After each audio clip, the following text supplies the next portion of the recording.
మీ బంగారం తాకట్టులో ఉందా? నెల నెల వడ్డీ కట్టలేకపోతున్నారా? ఆచారి గోల్డ్ 9030022345.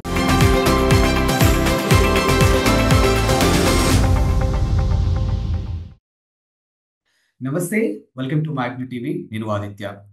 18 సంవత్సరాల తర్వాత ఆర్సీబీ అయితే కప్ని కైవసం చేసుకుంది. బట్ ఆనందం ఎక్కువసేపు నిలవలేదేమో అనిపించింది. ఎందుకంటే బెంగళూరులో చిన్నస్వామి స్టేడియంలో జరిగినటువంటి ఇన్సిడెంట్ మనం చూసాం. దాదాపుగా 11 మంది చనిపోవడం జరిగింది. 30 నుంచి 50 మందికి తీవ్ర గాయాలు కూడా అయ్యాయి.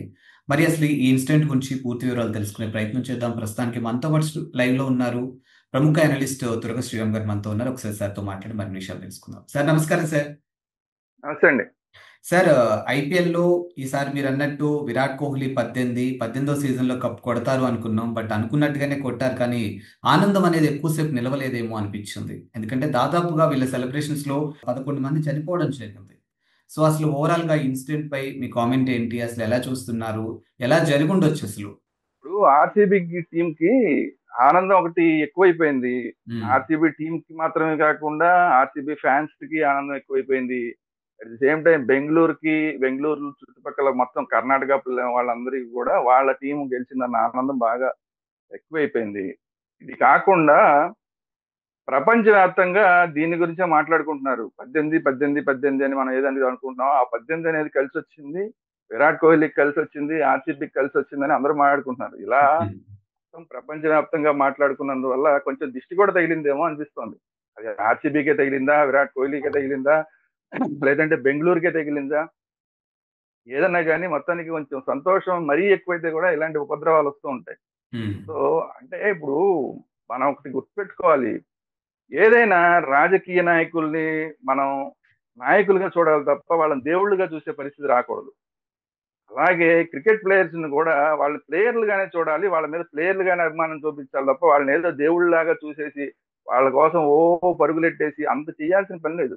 అది కూడా లక్షల్లో ఒకే చోట పోగుపడిపోయి అంత చేస్తే ఏమవుతుంది? ప్రాక్టికాలిటీని దృష్టిలో పెట్టుకోకుండా అత్యుత్సాహం చూపిస్తే కనుక ఇలాంటి అనర్థాలు జరుగుతాయి. సో ఇది సినిమాల్లోనూ జరుగుతోంది, క్రికెట్ విషయంలో జరుగుతోంది, సినిమాల్లో జరుగుతోంది, రాజకీయాల్లో జరుగుతోంది. మనం అల్లు అర్జున్ విషయం కూడా చూసాం, ఏమైందో అల్లు అర్జున్ విషయం కూడా.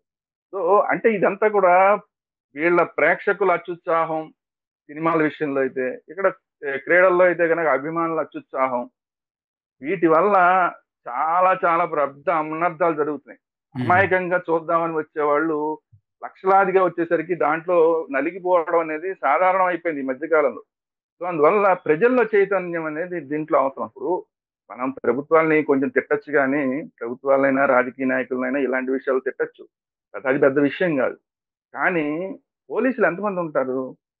పోలీసులు లక్షలాది మంది ఒకే చోట వచ్చిన తర్వాత ఒక 100 మంది పోలీసులు, 1000 మంది పోలీసులు, 10,000 మంది పోలీసులు ఉన్నా కూడా ఎలా కంట్రోల్ చేయగలుగుతారు? అన్ని ఒక్క చిన్న రోడ్డులో వేలాది మంది పోగుపడిపోయి ఒకళ్ళ మీద ఒకళ్ళు పడిపోతుంటే ఎంతకని కంట్రోల్ చేస్తారు? కంట్రోల్ చేయలేని పరిస్థితుల్లో ఇంకా దారుణం ఏంటంటే వాళ్ళు లాఠీ చార్జ్ చేస్తున్నారు. అసలు ఈ పోలీసులకి కొంచెం కామన్ సెన్స్ ఉందా లేదా అనేది ఒక చిన్న డౌట్ వస్తుంటుంది నాకు అప్పుడు. అదే ఇప్పుడు ఇలాంటి సంఘటనలు జరిగినప్పుడు రాజకీయ నాయకుల్ని మనం మాట్లాడడం తేలిక, రాజకీయ నాయకుల్ని విమర్శించడం కూడా తేలికే, కానీ వాళ్ళని ఎంతవరకు కంట్రోల్ చేయగలుగుతారు? వేలాది మంది లక్షలాది మంది గుమిగూడిపోయినప్పుడు ఎంతవరకు కంట్రోల్ చేయగలుగుతారు అనేది ఒకటి. ఇంకొకటి ఏంటంటే, ముందు మనకి ఈ ప్రేక్షకుల్లోనూ అభిమానుల్లోనూ అత్యుత్సాహం ఎక్కువైపోతుంది. ఈ అత్యుత్సాహం వల్ల వీళ్ళని ఆటగాళ్ళనేమో దేవుళ్లాగా భావించేయడం, అలాగే రాజకీయ నాయకుల్ని దేవుళ్లాగా భావించేయడం, అలాగే సినిమా హీరోల్ని దేవుళ్లాగా భావించేయడం.